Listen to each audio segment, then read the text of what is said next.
Para saudarers, kumaha kabarna? Damang sadena dengan saya si Otong kembali lagi di channel Ningali Film. Pada episode kali ini kita akan melanjutkan alur cerita dari film yang rilis pada tahun 2025 untuk bagian yang ketiga. Dan tidak usah berlama-lama lagi, mari kita mulai ceritanya.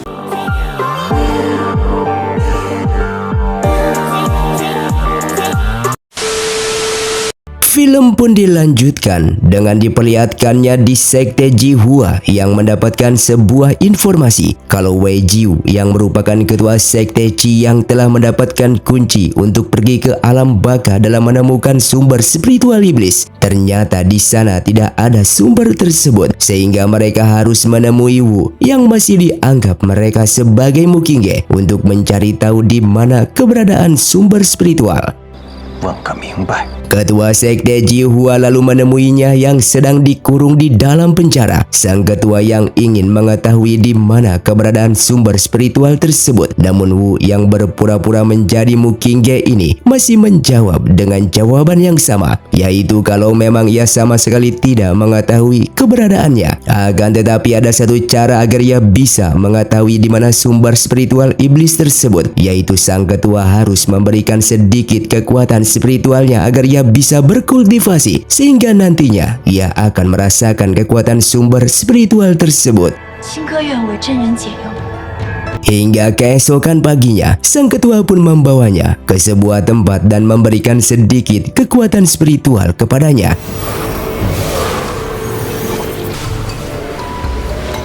Namun tak terduga setelah Wu mendapatkan kekuatan, seketika ia justru menyerang ketua Jihua hingga terluka parah.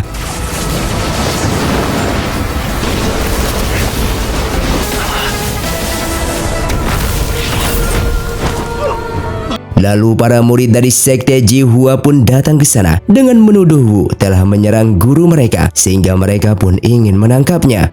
Namun tiba-tiba Suyu pun datang yang merupakan putra mahkota untuk menyelamatkan Wu yang dianggap olehnya adalah Mukingge, wanita yang selama ini ia tunggu. Kemudian Suyu pun mengancam Sekte Jihua untuk tidak mengurung Wu lagi karena kini ia akan membawanya ke istana dan Sekte Jihua pun tidak bisa berbuat apapun.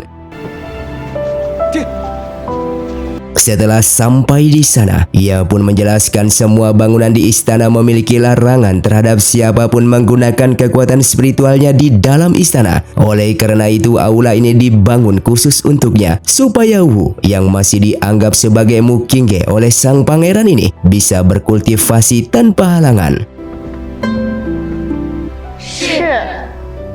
Namun di malam harinya, ketika Wu sedang berkultivasi, tiba-tiba tubuhnya menjadi lemah. Feng yang merupakan gurunya Suyu lalu mencoba memberikan sedikit kekuatan spiritualnya kepada Wu dan memberitahukan kepadanya kalau Wu kini terkena racun air kebencian dari Sekte Qi, yang ternyata ketua Sekte Qi tersebut telah memberikan racun air kebencian itu ketika Wu masih menjadi buah reinkarnasi dengan cara menyiram pohon reinkarnasi menggunakan racun tersebut. Sesaat mereka pun mendapatkan sebuah informasi kalau kemarin Yisui telah menyerap setengah kekuatan spiritual milik ketua Sekte Qi, yang kemungkinan Yisui juga bisa menyembuhkan Wu karena kini Yisui memiliki kekuatan spiritual milik ketua Sekte Qi. Oleh karena itu, Wu pun meminta izin kepada Suyu agar ia diperbolehkan untuk menemui Yisui esok hari di Gunung Barat.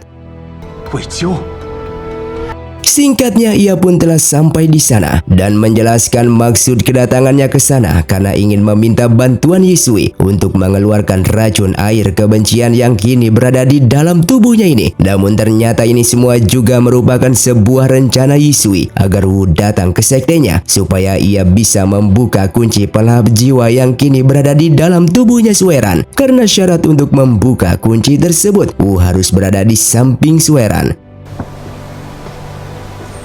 Sueran yang berada di sana seketika pingsan. Begitupun dengan Wu karena dufa tersebut merupakan obat tidur. Tak lama kemudian Zheng Yi pun datang dan dipinta oleh Yisui untuk memulai. Mereka pun berhasil membuka kunci pelahap jiwa tersebut dan kekuatan spiritual milik Wu lalu diberikan kepada Sueran.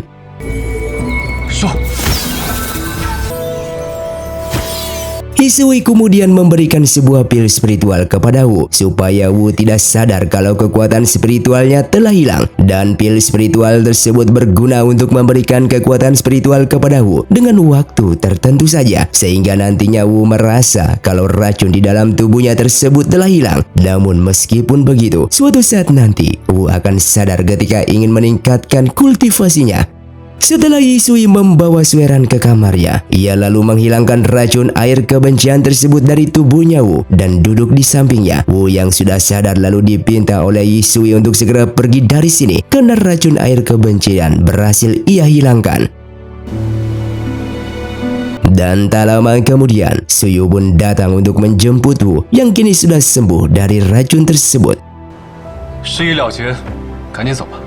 Namun di sana ia justru memperingati Sueran yang juga telah datang ke sana dengan menjelaskan kepadanya untuk selalu berhati-hati terhadap Hisui yang merupakan gurunya, karena dulu Hisui pernah mengkhianati gurunya sendiri yaitu Mukinge. Mendengar hal tersebut, Sueran pun mengucapkan banyak terima kasih terhadap Suyu karena sudah memperingatinya. Namun meskipun begitu, itu merupakan masa lalunya karena selama ini gurunya yaitu Hisui tidak pernah bersikap kasar apalagi ingin mencelakai dirinya. Suyu yang terus memprovokasi dan menganggap kalau Sueran telah ditipu olehnya membuat Hisui yang tidak bisa mengendalikan emosi lagi atas ucapannya Suyu. Ia pun ingin membunuhnya, namun hal tersebut dihentikan oleh Sueran.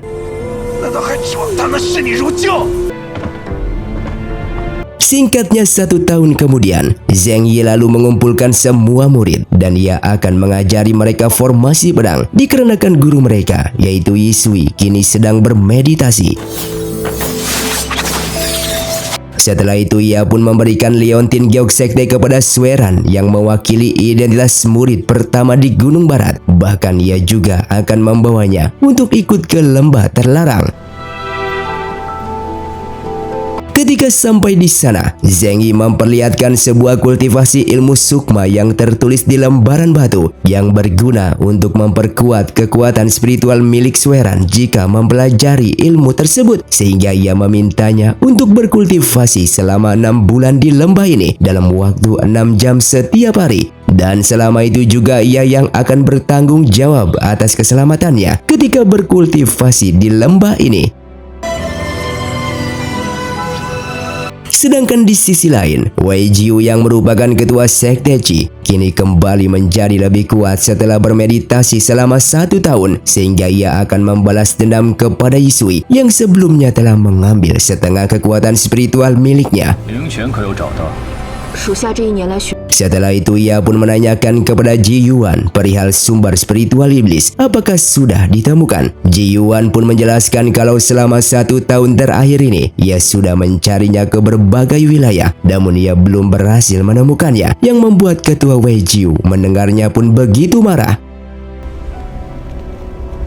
Setelah itu ia membawa pasukannya ke atas gunung Sekte Qi miliknya dan mengeluarkan sebuah pedang dengan membuat sebuah formasi aura negatif yang begitu besar supaya sumber spiritual muncul kembali yang membuat gunung menjadi bergetar. Hisui yang menyadari kalau Wei Jiu kini sedang menggunakan aura negatif untuk mencari sumber spiritual iblis, ia pun menjadi terkejut karena Sueran kini sedang berada di lembah terlarang. Terlihat Sueran yang sedang bermeditasi pun merasakan getaran yang begitu dahsyat hingga sebuah batu besar akan menimpanya, namun Hisui berhasil menyelamatkannya. Tak lama setelah itu, Zheng Yu pun datang karena akibat gempa bumi tersebut membuat ia merasa khawatir terhadapnya. Mengetahui Sueran dalam keadaan baik-baik saja, ia pun lalu pergi dari sana dan meminta Sueran untuk melanjutkan meditasinya. Hingga keesokan harinya, Sueran pun berhasil menyempurnakan jiwa spiritualnya yang membuat ia begitu senang. 来和我看比翼祥云吗？ Lalu ia pun menemui Sui yang juga telah keluar dari meditasinya dan Sueran begitu bahagia karena bisa bertemu kembali dengan gurunya setelah 1 tahun tidak bertemu. Bahkan di sana ia mengungkapkan rasa rindunya kepada sang guru. Namun Sui justru meminta muridnya tersebut untuk tidak memiliki sebuah perasaan terhadap seseorang karena jika ingin menjadi lebih kuat, Sueran harus membuang perasaan tersebut. Setelah mengatakan hal itu, Sui pun lalu pergi dari sana yang membuat Sueran begitu kesal karena sikap dingin gurunya itu tidak pernah berubah padahal mereka tidak bertemu selama 1 tahun.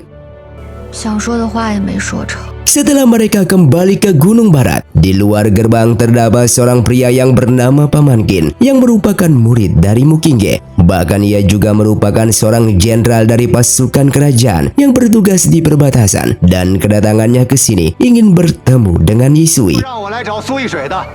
Ketika melihatnya, Zheng Yi pun mengatakan kalau ia pernah mendengar dari guru Mukingge kalau di luar dari sekte Sisan milik mereka terdapat seorang murid yang pernah diterima oleh sang guru di saat perang. Dan Pamankin pun memberitahukan mereka kalau 18 tahun yang lalu sang guru pernah berjanji akan memperkenalkan ia dengan para murid lainnya di sekte Sisan ini. Namun dikarenakan sang guru disegel oleh kembas sekte dikarenakan dianggap telah berkhianat sehingga sang guru pun tidak bisa menepati janjinya.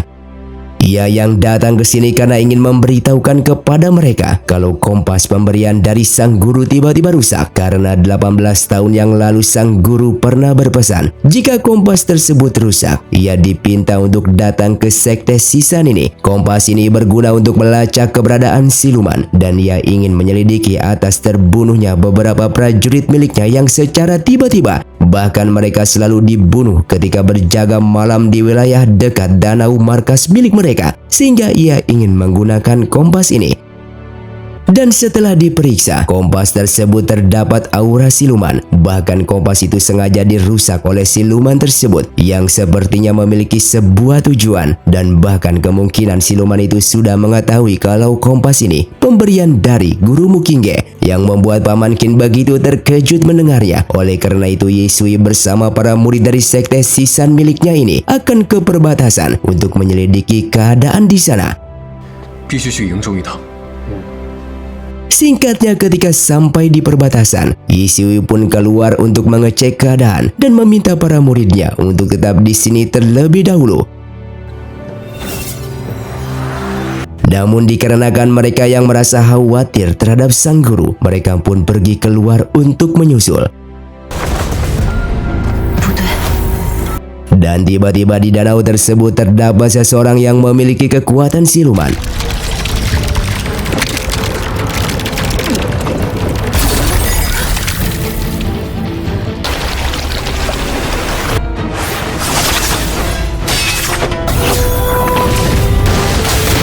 Setelah berhasil mengalahkan siluman tersebut, Sueran yang tubuhnya menjadi lemah, Yisui pun datang dan mencoba menyelamatkannya. 法诀以后不要再用。 啊， Di saat para murid lainnya sudah sadar kembali, Yisui meminta mereka untuk menyelidiki kembali di sekitar danau tersebut. Dan tak jauh dari sana terlihat Pamankin yang berjalan sendirian, yang sepertinya sang paman telah dikendalikan oleh siluman itu. Ketika sang paman dibuat tidak sadarkan diri, siluman tersebut pun lalu ingin membunuhnya. Namun serangan itu langsung dihentikan oleh mereka yang berhasil menemukannya. 师傅，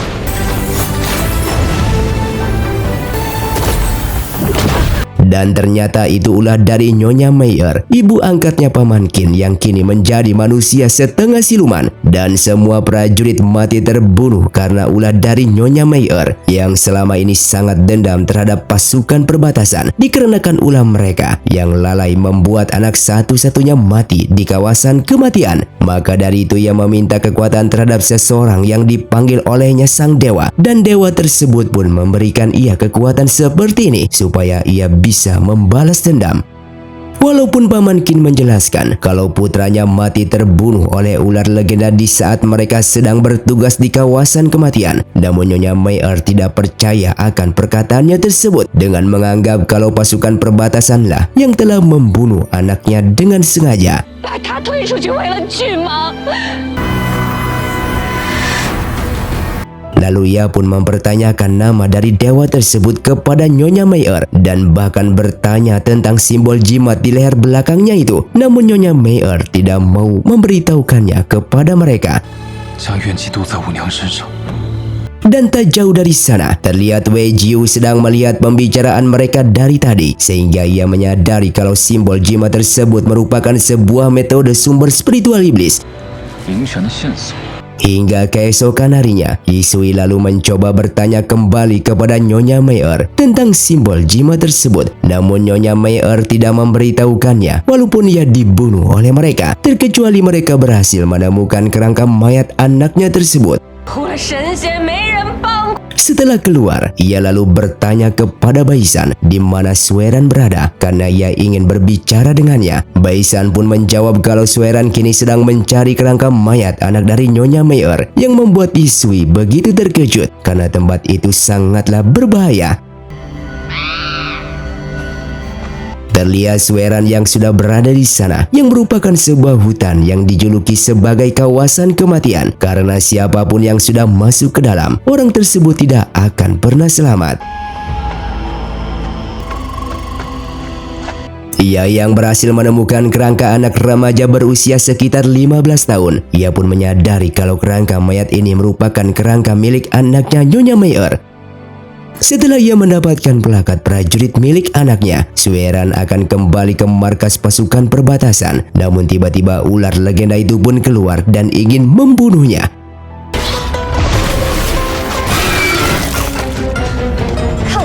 Singkatnya, ia yang berhasil menyegel ular legenda tersebut lalu pergi dari sana hingga bertemu dengan Yisui yang baru datang dan sangat mengkhawatirkannya.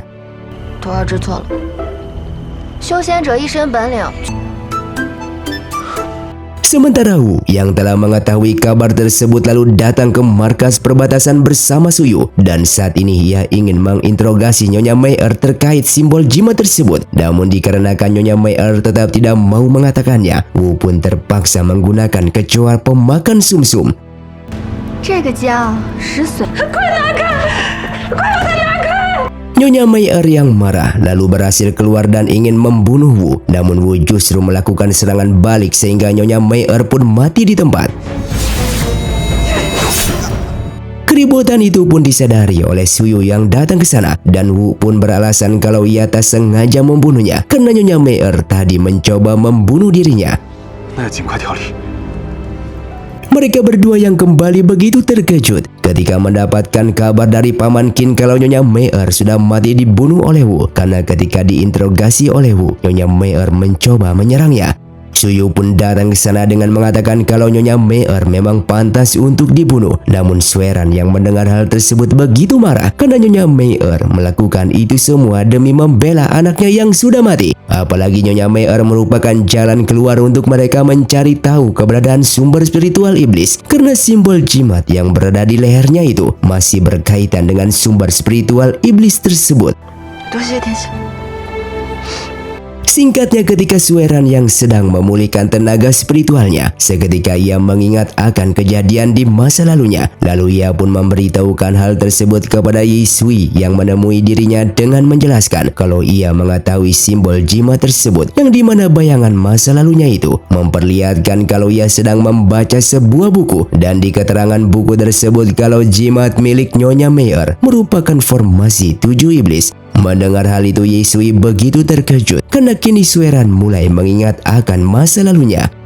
我认得一人，他应该能通过皱纹找。 Hingga keesokan harinya, Yisui yang kedatangan seorang tamu bernama Nyonya Chi. Walaupun Yisui tidak mengenali dirinya, namun selama beberapa bulan terakhir, ia sudah beberapa kali naik ke Gunung Barat untuk menemuinya. Namun sayangnya setiap ia ke sana gerbang sektenya selalu tertutup. Dan hari ini ia secara kebetulan bisa bertemu dengannya di gerbang Wang Siang ini. Tahun kemarin ia pernah diamanahkan oleh seorang teman lama untuk membawakan sesuatu kepada Yisui. Bahkan puluhan tahun yang lalu, ia juga pernah menggendong Yisui kecil di Wisma Yanzi dan teman lamanya itu tak lain adalah ibunya Yisui. Lalu ia pun menceritakan kalau ibunya Yisui telah meninggal tahun kemarin di gerbang Wang Xiang ini karena sakit. Dan sebelum kematiannya, ibunya tersebut memohon kepada dirinya untuk memberikan benda ini yang merupakan sebuah kunci. Dan ibunya tersebut meminta Yisui untuk pergi ke kediamannya dulu. Yisui yang sejak kecil memang dilantarkan oleh ibunya. Ia pun tidak mau menerima kunci tersebut. Bahkan ia merusak lalu membuang kunci itu ke dalam danau.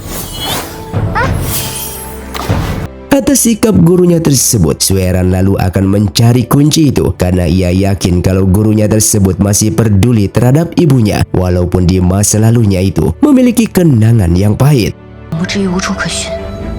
Singkatnya di malam harinya, Sueran yang baru pulang membuat Yisui begitu marah kepadanya. Bahkan di saat Sueran menunjukkan pecahan kunci itu yang ia berhasil temukan di dalam danau, Yisui pun semakin marah. 这世上阴差阳错太多，其实也很难过吧。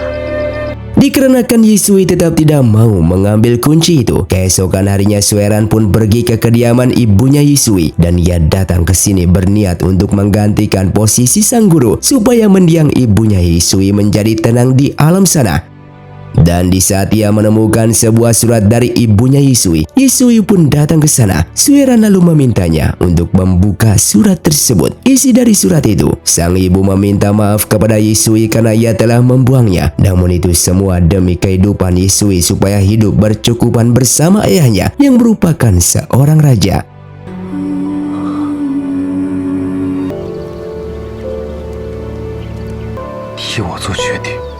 Dan di malam harinya, Wu yang sedang mencoba bermeditasi kembali untuk meningkatkan kultivasinya. Namun tiba-tiba racun air kebencian kembali muncul di dalam tubuhnya sehingga kekuatan spiritualnya tidak stabil.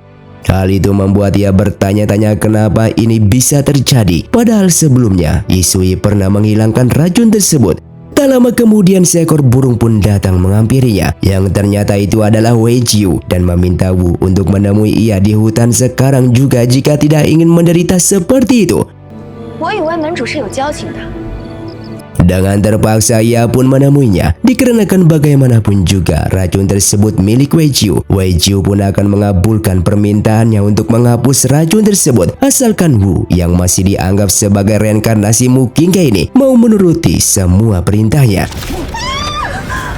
Wu yang tidak sanggup lagi, lalu ia pun mau menuruti semua perintahnya tersebut dengan berpura-pura sebagai Mu Qingge dan beralasan kalau di kehidupannya kali ini ia tidak bisa membantunya untuk menemukan sumber spiritual tersebut dikarenakan kini ia tidak memiliki kekuatan spiritual yang begitu hebat seperti di kehidupan sebelumnya. Mengetahui kalau Mu Qingge di kehidupan kali ini sangatlah lemah, Wei Jiu pun merasa bosan sehingga ia pun pergi dari sana. Wu kemudian menemui Yisui esok hari dan menanyakan tentang racun air kebencian yang tidak hilang dari tubuhnya ini. Padahal sebelumnya Yisui pernah menghilangkannya. Yisui lalu beralasan kalau racun air kebencian itu berasal dari sekte Qi yang terbuat dari fermentasi yin aura kegelapan selama bertahun-tahun sehingga ia hanya bisa menekan racun tersebut dan tidak bisa menghilangkannya, yang membuat Wu begitu kecewa kepada Yisui karena sudah membohonginya. Dan film pun bersambung. Terima kasih untuk kalian yang sudah menonton video ini sampai habis. Sampai jumpa di video selanjutnya. Saya pamit ulang dari ningali film. Saya otong undur diri dan salam Sundaners.